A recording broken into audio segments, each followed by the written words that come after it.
JD Academy.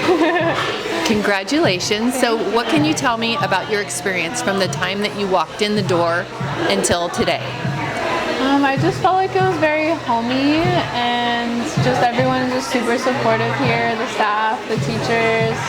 I just like how Miss Janet was just like, I don't tolerate drama, so I really appreciate about her and how she runs the school.